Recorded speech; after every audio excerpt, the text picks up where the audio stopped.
Good morning guys! Breakfast tayo with Diana! Ang ganda mo dito. And Ate Rose! Uuwi na siya bukas. Uuwi na siya bukas sa Pilipinas. Wala na daw balikan to. Ayun, breakfast muna tayo with, this is Mix MX dito sa Central, malapit. Ayan, isang bread with 2 sausage, tapos meron siyang boiled egg at saka macaroni with, anong tawag yan? Ham. Ayun, $34 ang isang order dito guys. Kain muna and banding kasi pauwi na si Ate Rose.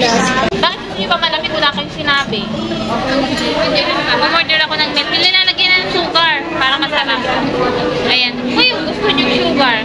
Yung favorite ko na milk tea. Milk tea pa lang tawag dito. Oo, gatas naman siya. Dahil na kain guys. Wala akong vlog. Inakaril ko na ulit ang pag-vlog. Sayang. Madami nag-aantay, madami nagme-message, walang update. Nung last 2 weeks. Di ko pala ko nag-upload. Meron, nag-upload na ako. Kaya nga, I mean, mag-ano ka ngayon, kaya wala ka. Sino yung nagpapa-stop sa'yo? Wait lang, mag-i-dismiss muna kami.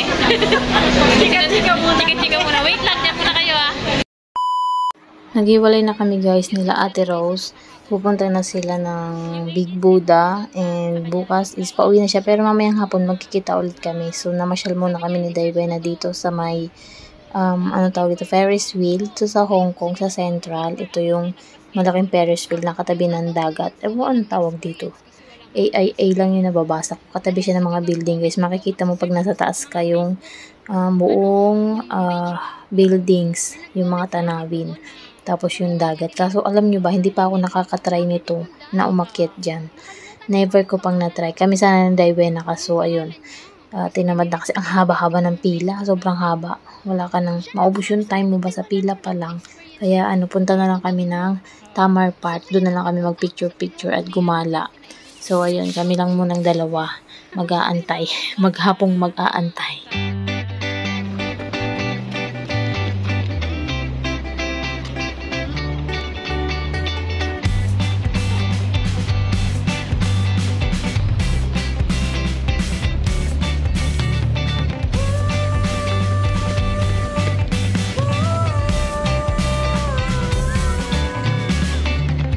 Galatay muna tayo guys. Dito sa may Ferris wheel. Kasama si Diana. Inaantay namin si Ate Rose kasi nakipag-banding. Nandito yung anak niya. So nandun sila sa Big Buddha ngayon. Hindi na kami sumama. Wala kami pang yung masarap sana sumama ulit doon. Kaso mahal ang pamasahe and entrance. So entrance ba doon sa Big Buddha? Pamasahe lang Oo. Wala naman ang pamasahe ang mahalan. So ayun, banding sila ng anak niya nandito sa Hong Kong ngayon. Maglilibot-libot lang kami para magpicture dito sa Central. Tamar Park na tinatawag. Ayan. Maganda rin. Maraming mga pagpipicturan. Dito daw maganda Ang ganda ng damo. Ang anak ko na. Ayan guys, yung kinain namin kanina ang umaga. Ngayon na kumbaga, ano ang tawag doon? Sa Bicol, nasumpayan. Nadugtungan, yun. Nadugtungan na yung kinain namin kaninang umaga. Ito na. Nakita nung pinsan ko si Ate Fran. Salamat na nakalive ako kanina. Nandito rin kami sa Tamar. Nandito rin pala sila. Oh. Tapos bagong dating siya, galing siya ng Pilipinas, may dala siya nito. Balaw, alamang ba sa Tagalog. Tapos ito, buksan na rin yan. Thank you so much. Isa lang tinawag, tatlo dumating. Tatluan dala. Buti mo lang maraming kanin. Salamat po. May tuyo, may kanin, ang dami-dami. May itlog, tapos may salad pa sila dyan. May okra. Di ba? Ito ang pinakamasarap, yung santol na ginataan.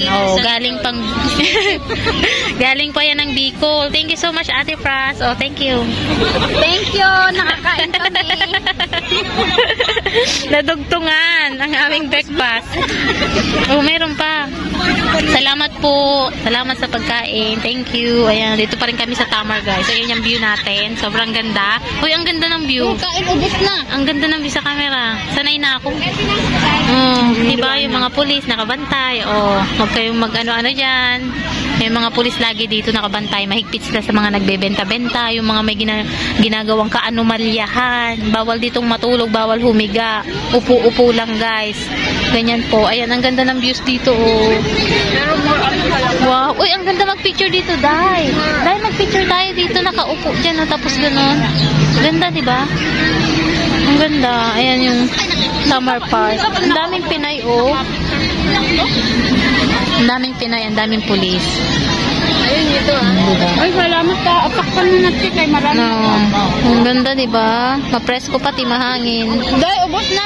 Ubos na namin. Ay, nako. Sige lang. Wala bang bago. Kain na nga ako mamaya ulit. Guys, ayun, hindi na ako nag-vlog pa. Nagpaalam na kami kay Ate Rose, guys, dahil was flight niya na ng umaga. So, sumakay na rin siya ng tram. Hindi na ako nakapag-vlog. Sobrang dami naming daldal at kwentuhan. Kaya ayun, papunta na ako sa terminal ng sasakyan ko pauwi ng Yunlong. So, thank you dun sa mga namit namin na mga subscriber, nanonood, na mga natulungan natin. Sobrang nakakatuwa yung araw na to, guys. Kahit hindi ko na masyadong na-share sa inyo. So, sobrang daldala namin. Ayun, last day ni Ate Rose dito. Grabe. 1 year lang siya dito, guys. Ayun, uwi na siya. Hindi na kaya ni Ate Rose yung bata na ganun. Dahil mabigat na rin. And si Ate Rose, di ba, alam niyo naman, 50 something na siya. So, hindi na daw niya kaya. Kaya, uuwi na siya ng Pilipinas. Doon na lang daw siya mag-work. Meron naman din siyang na-applyan doon, guys. Meron din naman siyang nakapasukan sa Pilipinas na okay din naman yung sweldo. Kasi si Ate Rose, guys, is nurse siya talaga. Tapos niya yung nurse. Kaya, refer lang ba? Ay, yun na yung bus. Hindi ko naabot. Sunod na bus na tayo. Dapat pala tumakbo na ako. Hindi ko nakita yung schedule. Wala na. Ayun na. Diretso na yun. Ay, sayang. So, ayun. Hindi ko naabot. Yung sunod na bus na tayo. Ayun, dadaan. Tingnan nyo. Yun. Nababa na ako, guys, ng bus. Alam nyo kanina dun sa bus, di ba sabi ko sa inyo paalis na yung bus, pinakita ko sa inyo, and then pinara ko, di ba tinigil ko na yung pag-vlog, pinara ko siya, nandun na sa may stoplight, lagpas na dun sa bus stop, pero tinigilan niya ako, sabi niya, halika, Tagalog talaga. Gumaganon siya, so, sumakay ako, tapos pagsakay ko, pagtingin ko sa wallet ko, wala pala akong barya, kasi nga biglaan, kala ko hindi siya titigil, tinry ko lang naman, itumigil yung bus, pinasakay ako, so ayun, pagpunta ko doon, magbabayad na ako. Ala, kulang yung barya ko, guys. 20 lang yung nailagay ko. Tapos yung coins ko kulang na. It's okay, go. Ganon. Parang ganon yung ibig niya sabihin. Pero senyas lang kasi hindi yata marunong mag-English. So, thank you. Ayun. Tapos pagbaba ko ulit ng bus. Tapos, sabi ko, thank you. Gumaganon pa rin ako, kumakaway ako sa kanya. O, diba? Nadala sa smile. Pagsakay ko kasi sabi ko, thank you. Kasi tinigilan ako. Nag-thank you ako. Tapos nung wala akong barya, gumaganon na siya. Ay, thanks God. So, tapos na yung day off natin, guys. School time na naman ng alaga ko. So, maaga na tayo lagi. Alam nyo na. Ay, sulit yung day off natin, guys. Ate Rose, I will miss you. Kita-kits tayo dyan sa Pilipinas.